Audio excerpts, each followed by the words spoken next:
اللہ تعالی وبرکاتہ۔ الحمد للہ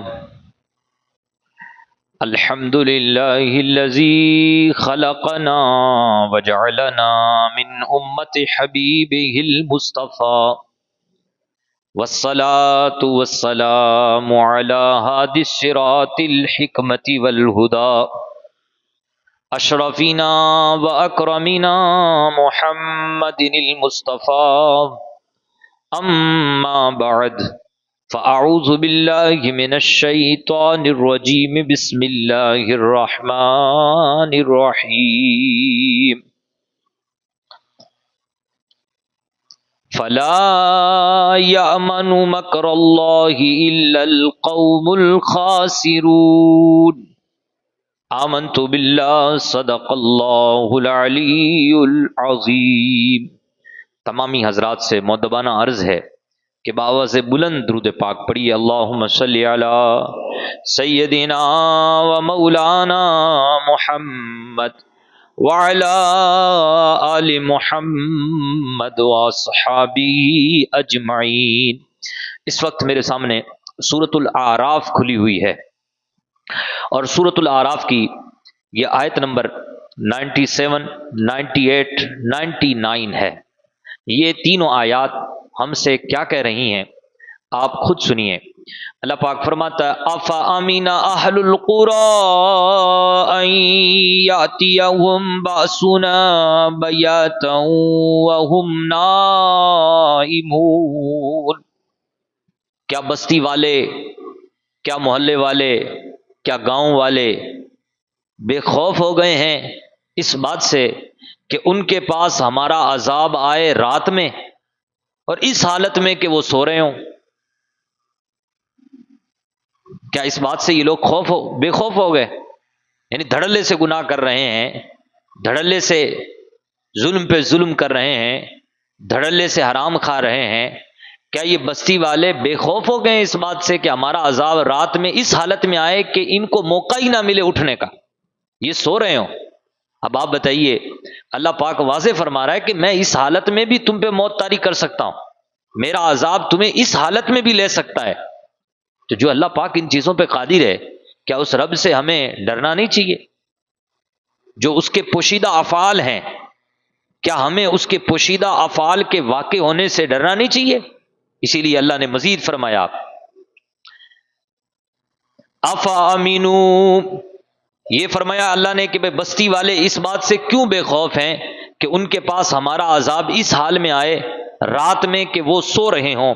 اور مزید فرمایا اوامن اہل القری ان یاتیہم باسنا ضحی وہم یلعبون۔ یا بستی والے اس بات سے بے خوف ہو گئے ہیں کہ ان پر ہمارا عذاب دن میں آئے اور اس حال میں آئے کہ وہ لوگ کیا کر رہے ہوں؟ کھیل رہے ہوں۔ یعنی تم کھیل میں مشغول ہو اور اللہ کا عذاب آ جائے، کہ اللہ تبارک و تعالیٰ کا عذاب اس حالت میں نہیں آ سکتا؟ آ سکتا ہے۔ تو پھر تم تو کھیل میں لگے ہو اور دھڑلے سے گناہ کر رہے ہو، اور اللہ تبارک و تعالیٰ اس حال میں بھی تمہیں پکڑنے پر قادر ہے اور وہ اس حال میں بھی تمہیں عذاب دے سکتا ہے، تو پھر تم اللہ تبارک و تعالیٰ سے کیوں نہیں ڈرتے؟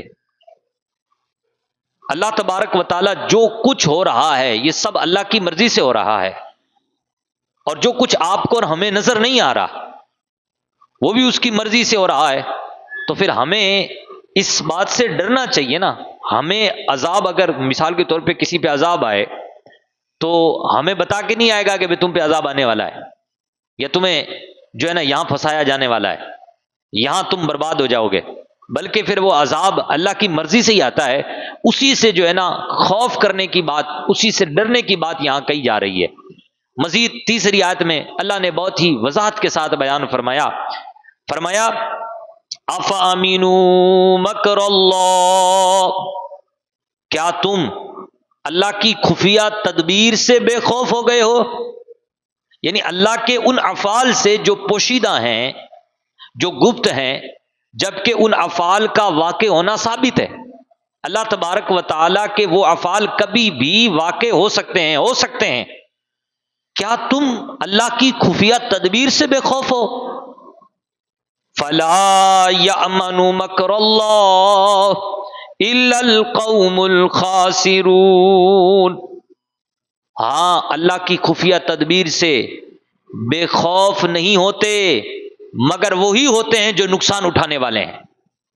یعنی جو اللہ تبارک و تعالیٰ کی خفیہ تدبیر سے بے خوف ہیں، جن کو اللہ کی خفیہ تدبیر سے ڈر نہیں لگتا، یہ وہی بد نصیب ہیں جو نقصان اٹھانے والے ہیں. ان آیات میں ہمیں یہ واضح لفظوں کے ساتھ کہا جا رہا ہے کہ تم اللہ پاک کی خفیہ تدبیر سے ڈرو. اللہ پاک کی خفیہ تدبیر سے ڈرو. اللہ کی خفیہ تدبیر کیا ہے؟ اللہ تبارک و تعالیٰ کی خفیہ تدبیر یہی ہے، جیسے میں نے عرض کیا کہ اللہ تبارک و تعالیٰ کے بہت سارے کام ایسے ہیں جو پوشیدہ ہیں. یعنی مثال کے طور پہ سورج نکلتا ہے، ڈوبتا ہے. یہ سورج ڈبانا، سورج کو نکالنا، یہ فعل کس کا ہے؟ یہ کس کا کام ہے؟ دن آتا ہے، رات چلی جاتی ہے، رات آتی ہے، دن چلا جاتا ہے. یہ فعل کس کا ہے؟ اللہ کا. لیکن یہ فعل ہمیں دکھ رہا ہے، یہ فعل ہمیں دکھ رہا ہے. تو اس طریقے سے بہت سارے افعال ہیں جو دکھتے ہیں، لیکن بہت سارے افعال ایسے ہیں جو دکھتے نہیں ہیں. تو یہاں اس آیات میں، ان آیات میں اللہ تبارک و تعالیٰ نے اپنے ان افعال کے واقع ہونے سے ہمیں یہ بتا رہا ہے کہ تم ان افعال سے بھی ڈرتے رہو. اسی کا نام خفیہ تدبیر ہے. اللہ تبارک و تعالیٰ کی خفیہ تدبیر تمہارے بارے میں کیا ہے؟ تم چاہے نیک ہو، چاہے کسی بھی حالت میں ہو، تمہیں چاہیے کہ ہمیشہ اللہ کی خفیہ تدبیر سے ڈرتے رہو. اللہ تبارک و تعالیٰ کی خفیہ تدبیر سے ڈرنا ضروری ہے، واجب ہے. اللہ تبارک و تعالیٰ کی خفیہ تدبیر سے ڈرنا ضروری ہے، واجب ہے. ہمیں اور آپ کو چاہیے کہ ہم اللہ تبارک و تعالیٰ کی خفیہ تدبیر سے ڈرتے رہیں. جیسے کہ ایک حدیث پاک ہے، اور حدیث پاک یوں ہے کہ ان عقبہ ابن عامر، حضرت عقبہ ابن عامر سے روایت ہے، وہ فرماتے ہیں کہ نبی پاک صلی اللہ علیہ وسلم نے ارشاد فرمایا: اذا رأيت اللہ یؤتی العبد ما يحب وهو مقیم علی معاصیہ، کہ تم جب کسی بندے کو دیکھتے ہو کہ وہ بندہ جو ہے نا اپنی پسندیدہ چیزوں کو پا رہا ہے، اللہ اس کو پسندیدہ چیزیں عطا کر رہا ہے. یعنی جب تم کسی بندے کو دیکھو کہ اللہ تبارک و تعالیٰ اس کو، اس کی جو سوچ ہے، اس کی جو تمنائیں ہیں، اس کے مطابق اللہ اسے کیا کر رہا ہے؟ عطا کر رہا ہے. لیکن اس کی حالت یہ ہے کہ وَهُوَ مُقِيمٌ عَلَى مَعَاصِيهِ، جس کو اللہ تعالیٰ اس کی چاہت کے مطابق دے رہا ہے، اور اس کا جو ارادہ ہے، اس کا جو فعل ہے، وہ یوں ہے کہ وہ ابھی بھی ساری تمنائیں کو پانے کے بعد اور آرزوؤں کے پوری ہونے کے بعد بھی وہ اپنے گناہ پر ڈٹا ہوا ہے. تو اس کو تم نعمت مت سمجھو، اس کو تم برکت اور رحمت مت سمجھو، بلکہ یہ کیا ہے؟ فرمایا فَإِنَّمَا ذَلِكَ لَهُ مِنْهُ اسْتِدْرَاجٌ، فرمایا کہ یہ اس کے لیے ڈھیل ہے. یہ اس کے لیے کیا ہے؟ ڈھیل ہے. اللہ پاک اسے ڈھیل دے رہا ہے.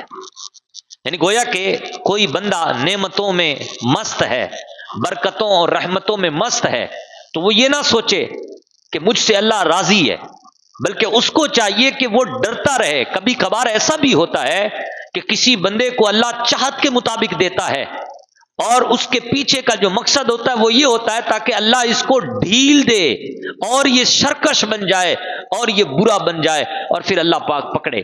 رسول پاک نے یہ بات بیان فرمانے کے بعد آپ نے یہ آیت مبارکہ جو سورۃ الانعام کی ہے تلاوت فرمائی. آپ دیکھیے اللہ نے کیا فرمایا. اللہ فرماتا فَلَمَّا نَسُوا مَا ذُكِّرُوا بِهِ فَتَحْنَا عَلَيْهِمْ أَبْوَابَ كُلِّ شَيْءٍ، پس جب انہوں نے، ان کو جو نصیحت کی گئی تھی قرآن کے ذریعے سے یا اللہ کے کلام کے ذریعے سے، تو جب انہوں نے اس نصیحت کو بھلا دیا، اس نصیحت کو پس پشت ڈال دیا، فتحنا علیہم ابواب کل شیء، تو ہم نے ان پر ہر چیز کا دروازہ کھول دیا. یعنی یہ جو ہمارا نظریہ ہے نا کہ بھئی میں اگر اللہ کے یہاں برا ہوں تو اللہ پاک میرے رزق کو تنگ کر دیتا، یہ نظریہ 100% صحیح نہیں ہے. ہاں صحیح بھی ہو سکتا ہے، لیکن صحیح کیوں نہیں ہے؟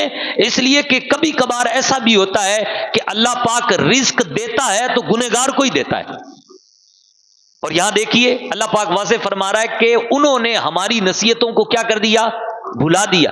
جب انہوں نے ہماری نصیحتوں کو بھلایا تو ہم نے ان پر ہر چیز کا دروازہ کھول دیا، عزت کا دروازہ کھول دیا، منصب اور رتبے کا دروازہ کھول دیا، رزق کا دروازہ کھول دیا، شہرت کا دروازہ کھول دیا۔ پھر کیا ہو گیا؟ حتی اذا فرحوا بما اوتوا، پھر یہ ہوا کہ وہ ہمارے دیے ہوئے پر خوش ہو گیا، اترانے لگا، ڈرا نہیں۔ اس کو تو چاہیے تھا کہ وہ ڈرتا کہ یار یہ جو ڈھیل مل رہی ہے کہیں ایسا تو نہیں کہ یہ میرے لیے جو ہے نا سزا ہے، یہ میرے لیے عذاب ہے، لیکن وہ اس بات پہ ڈرا نہیں بلکہ خوش ہو گیا، اللہ کے دیے پر کیا ہو گیا؟ خوش ہو گیا۔ اور وہ خوش یوں ہوا، کہنے لگا یہ تو میرا کمال ہے، میں اچھا آدمی ہوں، نیک آدمی ہوں، اس لیے اللہ تعالیٰ مجھے یہ دے رہا ہے، یہ اسی میں مست ہو گیا۔ لیکن پھر کیا ہوا؟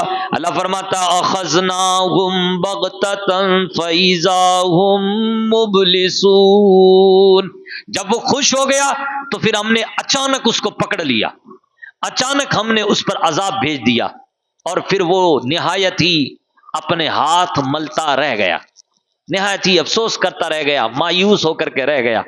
اللہ اللہ اللہ فرماتا فَقُطِعَ دَابِرُ الْقَوْمِ الَّذِينَ ظَلَمُوا، بس ہم نے ظالم کی جڑ کاٹ ڈالی، ہم نے ظالم کی کیا کر ڈالی؟ جڑ ہی کاٹ ڈالی۔ اللہ اکبر، والحمد للہ رب العالمین، اور تمام تعریفیں تو اللہ کے لیے ہیں جو رب ہے سارے جہانوں کا۔ حضرات محترم، یہاں اس آیت مبارکہ میں اللہ تبارک و تعالیٰ نے واضح فرما دیا کہ جو ڈھیل ملنے پر یہ سمجھے کہ میں نعمتوں میں نہا رہا ہوں، وہ در حقیقت ظالم ہے، ظلم کر رہا ہے، اور اچانک اللہ پاک اس کو جو ہے عذاب میں گرفتار کرے گا۔ تو گویا کہ ہم نے کیا کیا؟ اچانک عذاب بھیج کر ظالم کا کیا کر دیا؟ جڑ ہی کاٹ ڈالی، ظالم کا جڑ کاٹ دی۔ اب ظالم کی جب جڑ کٹی تو اس کے فوراً بعد اسی آیت میں اللہ نے فرمایا والحمد للہ رب العالمین، تمام تعریفیں اللہ کے لیے جو سارے جہانوں کا رب ہے۔ گویا کہ ظالم کے جڑ کٹنے پر اللہ کا شکر ادا کیا جا رہا ہے۔ کس کا شکر ادا کیا جا رہا ہے؟ اللہ کا شکر ادا کیا، یعنی یہ ذہن دیا جا رہا ہے ظالم کی جب جڑ کاٹ دی جائے تو تم کیا کرو؟ اللہ تبارک و تعالیٰ کا شکر ادا کرو جو سارے جہانوں کا رب ہے۔ اسی آیت مبارکہ سے فقہاء اعظام نے، مفسرین کرام نے یہ ایک نقطہ بیان کیا ہے کہ اگر ظالم موذی ہو، ایذا دینے والا ظالم ہو، تو اس ظالم کے مرنے پر آپ شکر ادا کر سکتے ہیں اللہ پاک کا۔ جیسے کہ ابو جہل کے مرنے پہ حضور نے سجدہ شکر ادا کیا۔ اسی طریقے سے ایک خارجی بندہ تھا مولا علی کے دور میں، جب وہ مرا تو مولا علی نے اس کے مرنے پر سجدہ شکر ادا کیا۔ اسی طریقے سے وہ جو کذاب تھا، مسلمہ کذاب، وہ جب مرا اور جنگ یمامہ میں مسلمانوں کو فتح ہوئی تو حضرت ابو بکر صدیق رضی اللہ تعالیٰ عنہ نے سجدہ شکر ادا کیا۔ تو اس سے پتہ یہ چلتا ہے، اور اس آیت سے بھی یہ پتہ چلتا ہے کہ ظالم کی جب جڑ کٹ جائے تو اس پر سجدہ شکر، اللہ کا شکر ادا کرنا چاہیے، اور اسی طریقے سے یہاں پر وہ کیا گیا۔ عزیزان محترم، ان تمام باتوں سے یہ پتہ چلتا ہے کہ ہمیں اللہ پاک کی خفیہ تدبیر سے کیا کرتے رہنا چاہیے؟ ڈرتے رہنا چاہیے۔ اتنا کچھ ہونے کے بعد بھی کہ ہم اپنی حالت کو جانتے ہیں، لیکن اس کے باوجود بھی جناب علی ہم اللہ پاک کی خفیہ تدبیر سے نہیں ڈرتے۔ اللہ پاک کی خفیہ تدبیر بولے تو اللہ کے وہ افعال، پھر عرض کر رہا ہوں، اللہ پاک کے وہ افعال جو پوشیدہ ہیں اور وہ واقع ہو سکتے ہیں، اس میں سے بعض افعال جو ہیں واقع ہوتے رہتے ہیں اور واقع ہو سکتے ہیں، یہی خفیہ تدبیر ہے۔ تو اللہ پاک کی خفیہ تدبیر سے ہمیں ڈرتے رہنا چاہیے، ہمیشہ نیک ہو تب بھی ڈرتے رہنا چاہیے۔ یعنی مثال کے طور پہ نمازیں پڑھتے ہیں آپ، تب بھی ڈرتے رہیں، روزہ رکھتے ہیں تب بھی ڈرتے رہیں۔ اللہ پاک کی خفیہ تدبیر سے ڈرنا ضروری ہے، واجب ہے، اور ہمیں ڈرتے رہنا چاہیے۔ دیکھیں ہم لوگ تو گنہگار ہیں، لیکن اس کے باوجود بھی اللہ کی خفیہ تدبیر سے نہیں ڈرتے۔ لیکن جو لوگ نیک ہیں، جو لوگ معصوم ہیں، جو لوگ انبیاء کرام ہیں، وہ لوگ اتنے بڑے منصب پر فائز ہو کر کے بھی اللہ پاک کی خفیہ تدبیر سے ڈرتے تھے۔ اگر ہم یہ چاہتے ہیں کہ ہم اللہ پاک کی خفیہ تدبیر سے ڈرنے والے بن جائیں تو ہمیں اولیاء کرام، انبیاء اعظام، ان کے احوال کو پیش نظر رکھنا ہوگا کہ یار یہ لوگ نیک ہو کر انبیاء تو معصوم ہو کر، فرشتے معصوم ہو کر اللہ پاک کی خفیہ تدبیر سے کیا کرتے تھے؟ ڈرتے تھے. تو آخر ہم کیوں نہیں ڈرتے؟ ہم کیوں مطمئن ہو گئے اس بات سے کہ ہمارا خاتمہ ایمان پر ہی ہوگا؟ جنت تو بنائی ہمارے لیے گئی ہے. ہم اس بات پر کیوں مطلب کہ مطمئن ہو گئے ہیں کہ جناب ہمیں تو قبر میں نعمتوں سے نوازا جائے گا؟ مطمئن نہیں ہونا، بلکہ اللہ تبارک و تعالیٰ سے ڈرنے کا مقام ہے کہ کہیں ایسا نہ ہو کہ آخری وقت میں ہماری یہ ساری محنت رائگاں ہو جائے. اس بات سے ہمیں اللہ پاک سے ڈرنا چاہیے، اللہ تبارک و تعالیٰ کا خوف رکھنا چاہیے.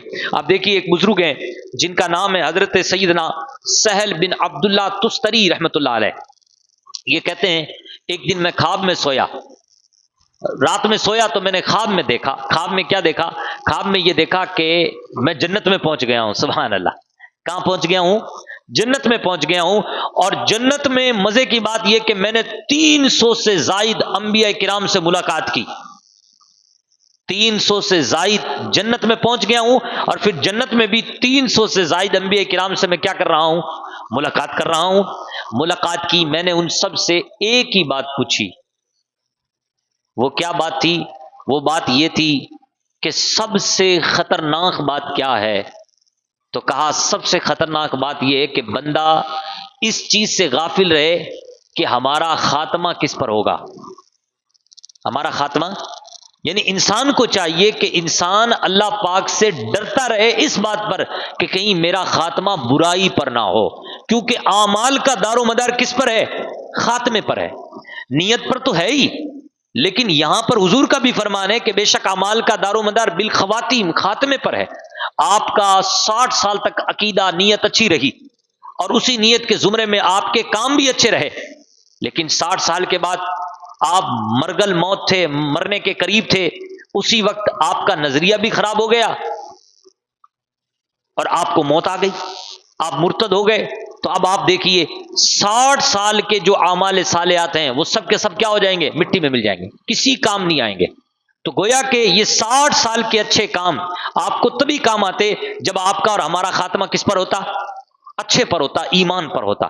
اس لیے 300 انبیاء کرام کو خواب میں دیکھ کر ان سے جب یہ پوچھا انہوں نے تو ان کو یہی جواب ملا کہ بھئی سب سے ڈینجر بات یہ ہے کہ بندے کو ڈرتے رہنا چاہیے کہ کہیں ہمارا خاتمہ برائی پر نہ ہو.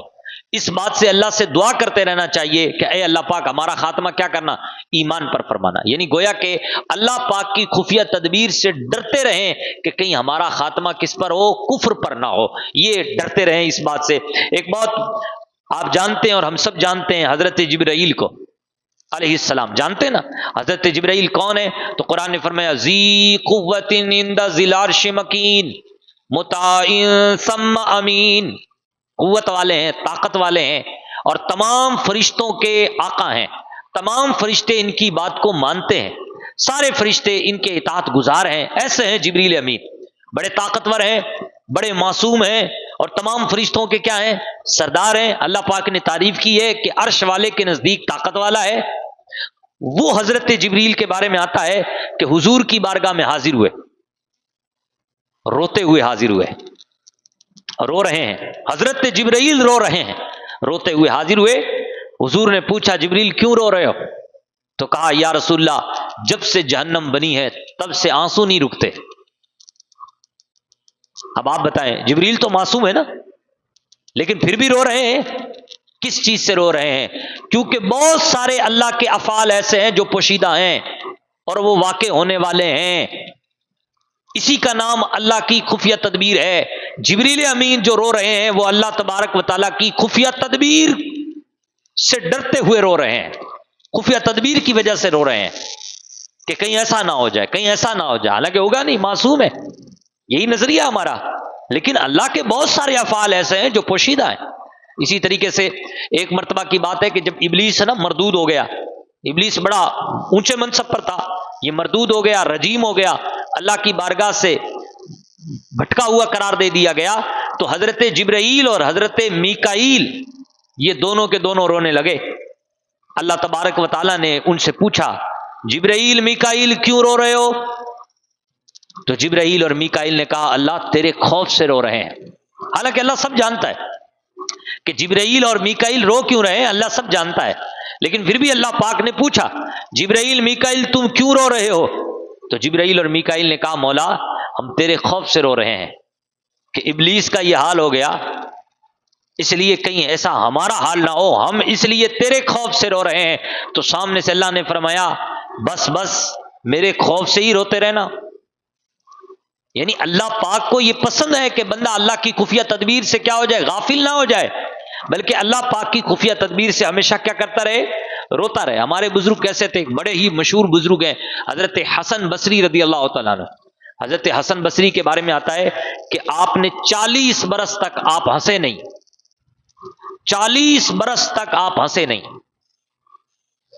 آپ کے بارے میں آتا ہے کہ جب بیٹھتے تو ایسا لگتا کہ کوئی قیدی بیٹھا ہے، اور قیدی بھی کون سا، وہ قیدی کہ جس کی ابھی تھوڑی دیر کے اندر گردن مار دی جائے گی، اس انداز میں بیٹھتے،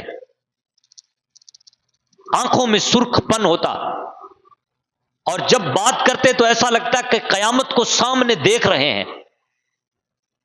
جب ہم ان کی آنکھوں میں دیکھتے تو ایسا لگتا کہ ان کی آنکھوں میں جہنم کی آگ بھڑک رہی ہے۔ تو کسی نے پوچھا کہ آپ جو ہے اتنے مطلب کہ خوف میں مبتلا کیوں ہیں، اس قدر آپ کی حالت کیوں ہے؟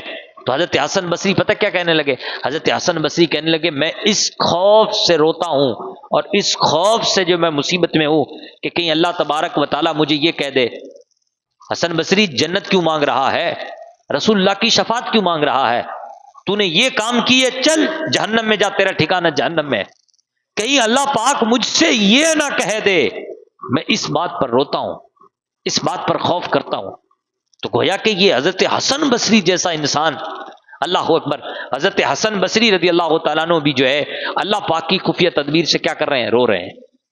لیکن ہم لوگ بڑے عجیب لوگ ہیں کہ ہم گناہ بھی کرتے ہیں اور اللہ تبارک و تعالیٰ کی خفیہ تدبیر سے نہیں روتے اور ڈرتے نہیں ہیں، جبکہ ہونا ایسا چاہیے کہ ہم اللہ پاک کی خفیہ تدبیر سے ہمیں ڈرنا چاہیے۔ قرآن پاک میں ایسے بہت سارے واقعات ہیں کہ جن سے ہمیں یہ عبرت ملتی ہے کہ جناب بہت بڑے بڑے نیک لوگ، بہت بڑے بڑے اچھے لوگ آخری وقت میں پٹری سے نیچے اتر گئے اور وہ عذاب کے مستحق ہو گئے۔ ان واقعات کو پیش نظر رکھنا چاہیے اور اپنا یہ ذہن بنانا چاہیے کہ نہیں، مجھے اللہ پاک کی خفیہ تدبیر سے غافل نہیں ہونا۔ جیسے ہم آپ کے سامنے بلعم بن بعورہ کا واقعہ سناتے ہیں۔ بلعم بن بعورہ، بلعام بن بعورہ بھی اس کو کہا جاتا ہے۔ بلعم بن بعورہ، قرآن اس کے بارے میں کیا کہتا ہے؟ تو یہ قرآن مجید کی آیت ہے 175، اس میں اللہ فرماتا ہے وَاتْلُ عَلَيْهِمْ نَبَأَ الَّذِي آتَيْنَاهُ آيَاتِنَا فَانسَلَخَ مِنْهَا فَأَتْبَعَهُ الشَّيْطَانُ فَكَانَ مِنَ الْغَاوِينَ۔ اے میرے حبیب، آپ ان کے سامنے اس بندے کی خبر اور اس بندے کا واقعہ پڑھ کے سنا دو جس کو ہم نے اپنی آیتیں عطا کی، اور پھر وہ کیا ہوا؟ پھر یہ ہوا کہ وہ ان آیاتوں سے دور ہو گیا، ان آیتوں سے کیا ہو گیا؟ دور ہو گیا، اور شیطان اس کے پیچھے لگ گیا، فکان من الغاوین، اور وہ گمراہوں میں سے ہو گیا، بھٹکے ہوئے میں سے ہو گیا۔ یہ کس کی خبر ہے؟ تو حضرت عبداللہ ابن عباس نے فرمایا کہ یہاں جو اپنے حبیب کو اللہ پاک فرما رہا ہے کہ آپ اس بندے کی خبر ان کو بتاؤ، اس بندے کا قصہ ان کو سناؤ کہ جو بندہ ہماری آیات میں سے جس کو حصہ ملا، ہم نے اس کو آیات عطا کی، لیکن وہ آیات کی قدر نہیں کر سکا اور شیطان اس کے پیچھے لگ گیا، اور پھر ہوا یوں کہ وہ گمراہوں میں سے ہو گیا، مرتدین میں سے ہو گیا۔ تو فرمایا گیا کہ اس سے مراد بلعم بن بعورہ ہے۔ بلعم بن بعورہ وہ ہے، روایتوں میں آتا ہے کہ بلعم بن بعورہ وہ ہے کہ اس کو اللہ پاک نے مستجاب الدعوات بنایا تھا، اور اتنا بڑا مستجاب الدعوات بولے تو جب بھی یہ اللہ کی بارگاہ میں دعا کرتا تو اللہ پاک اس کی دعاؤں کو قبول فرماتا۔ تو حضرت موسیٰ علیہ السلام کی قوم جبارین کے سامنے ایک جنگ کے میدان میں اتری، تو جب میدان سجا تو جبارین جو تھے نا وہ ان کے پاس آئے، اور انہوں نے کہا کہ حضرت موسیٰ علیہ السلام بہت ذہین بندے ہیں، اور وہ ہمیں جو ہے نا یہاں زمین سے کھدیڑنا چاہتے ہیں اور ہماری جگہوں پر بنی اسرائیل کو بسانا چاہتے ہیں، تم ایسا کرو، مستجاب الدعوات ہو، تمہاری دعائیں قبول ہوتی ہے، تم جو ہے حضرت موسیٰ کے لیے بد دعا کر دو۔ تو بلم بن بعورہ نے کہا کہ دیکھو حضرت موسیٰ اللہ کے نبی ہے اور اللہ کے نبی کے لیے بد دعا نہیں کی جا سکتی۔ لیکن انہوں نے کیا کیا، انہوں نے پھر وہ اصرار پہ اصرار کیا، جباری نے جب اصرار کیا تو اس نے کہا کہ چلو مجھے مہلت دو، میں اللہ تبارک و تعالیٰ سے اجازت لے لوں کہ کیا مجھے حضرت موسیٰ کے لیے بد دعا کرنی ہے یا نہیں کرنی۔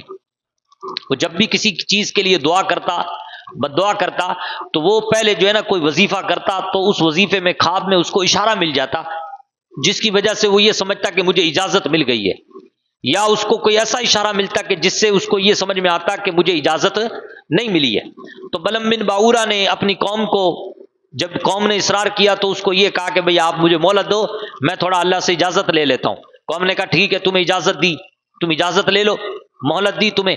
اب یہ سو گیا، رات میں اس نے اشارہ جو بھی کرنا تھا اس نے کیا، تو اس کو جو اشارہ دیا گیا وہ اسی چیز کا دیا گیا کہ دیکھ حضرت موسیٰ علیہ السلام کے لیے بد دعا مت کرنا، ورنہ تیری دنیا بھی خراب ہو جائے گی اور آخرت بھی خراب ہو جائے گی۔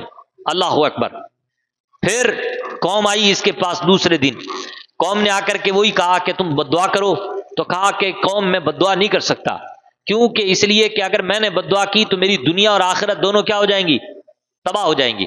بس اتنی سی بات تھی، تو قوم نے کیا کیا کہ بہت سارے سونے اور زیورات اس کے سامنے رکھ دیے اور کہا یہ قبول کر لو، چلو یہ لے لو یار، لے لو لے لو، یوں کہا کہ یہ لے لو لے لو لے لو بھائی لے لو، یوں سونا اور چاندی اس کے سامنے رکھ کے کہا لے لو۔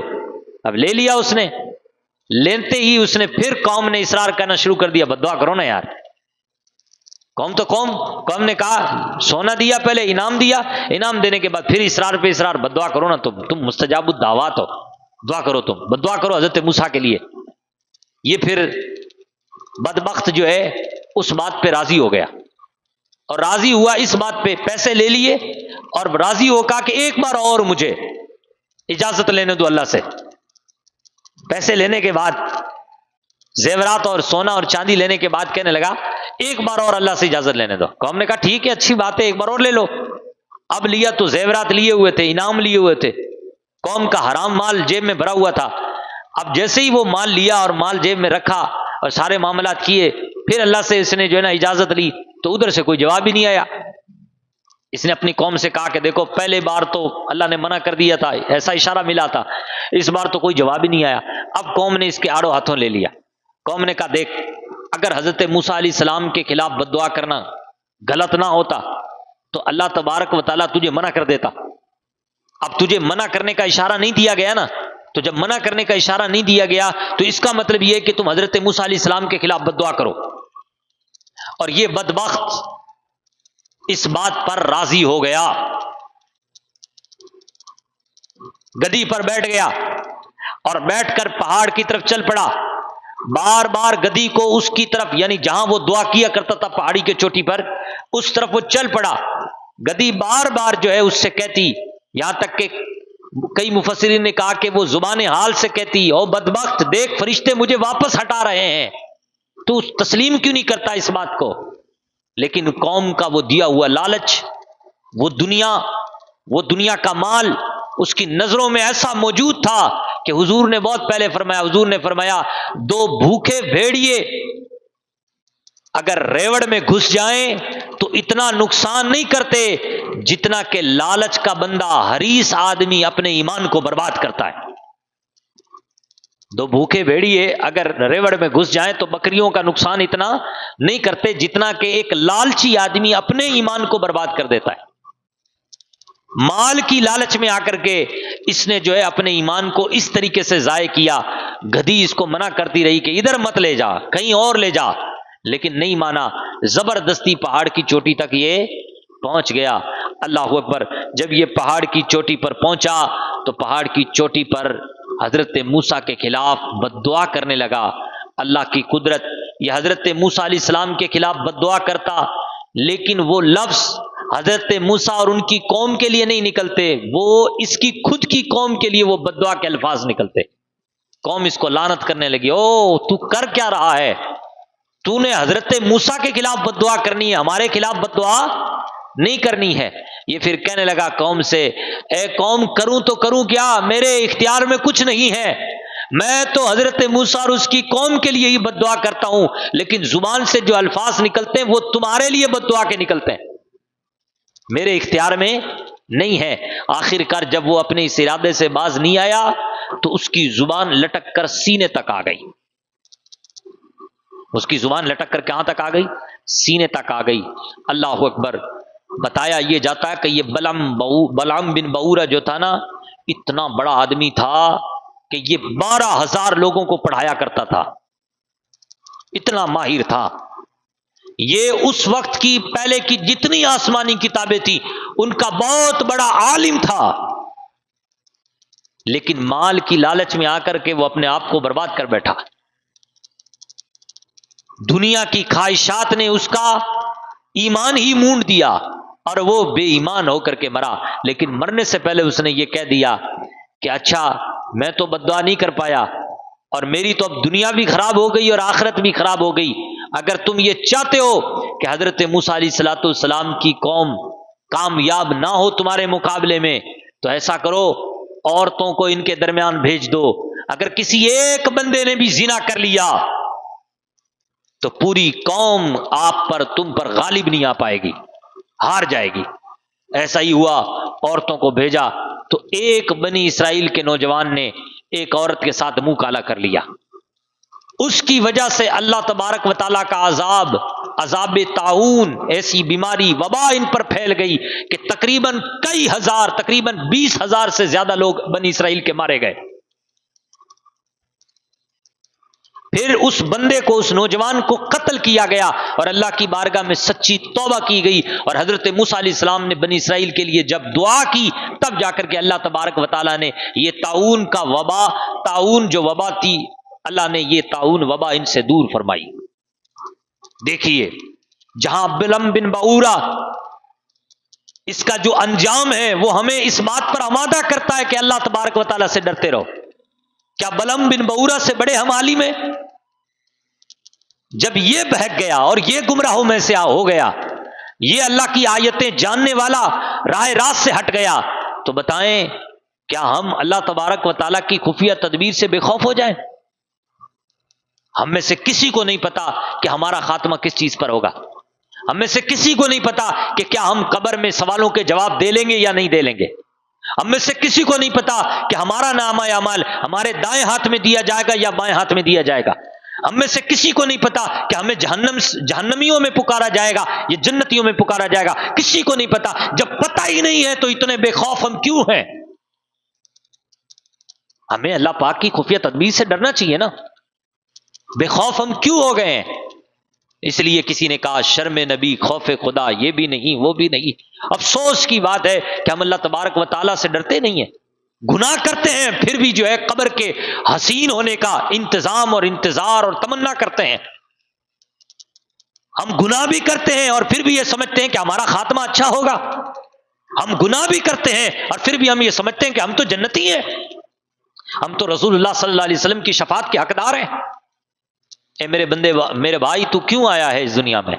اس لیے آیا ہے تاکہ اپنے آپ کو سنوارے، تو اپنے آپ کو سنوار، ان سوالوں کو حل کر جو سوال حل کرنے ہیں تجھے، کیا پڑا ہے ادھر کی اور ادھر کی باتوں میں۔ اس لیے بندے کو چاہیے کہ بندہ اللہ پاک کی خفیہ تدبیر سے ڈرے، نہیں تو دیکھ لیں بلعام بن بعورہ، جس نے بلعام بن بعورہ کو درس دیتے ہوئے دیکھا ہوگا، جس نے بلعام بن بعورہ کو تقریر کرتے ہوئے دیکھا ہوگا، جس نے بلعام بن بعورہ کو آسمانی کتابوں کو پڑھاتے ہوئے دیکھا ہوگا اور اللہ تبارک و تعالیٰ کے اسم اعظم کے ذریعے سے دعاؤں کو مقبول ہوتے ہوئے دیکھا ہوگا، کیا وہ یہ سوچ سکتا تھا کہ یہ بندہ جہنم میں جائے گا؟ کیا اس کا انجام یہ ہوگا؟ سوچ بھی نہیں سکتا ہوگا۔ لیکن نتیجہ کیا نکلا؟ ایک غلطی ایسی جو غلطی اللہ کے یہاں معافی کے حقدار نہیں تھی، اللہ نے سارا کچھ اس کا برباد کر دیا۔ تو اس لیے جو لوگ نمازی ہیں، جو لوگ پرہیزگار ہیں، جو لوگ شرابیں نہیں پیتے، جو لوگ چوریاں نہیں کرتے، ان کو اور زیادہ اللہ پاک کی خفیہ تدبیر سے ڈرنا چاہیے۔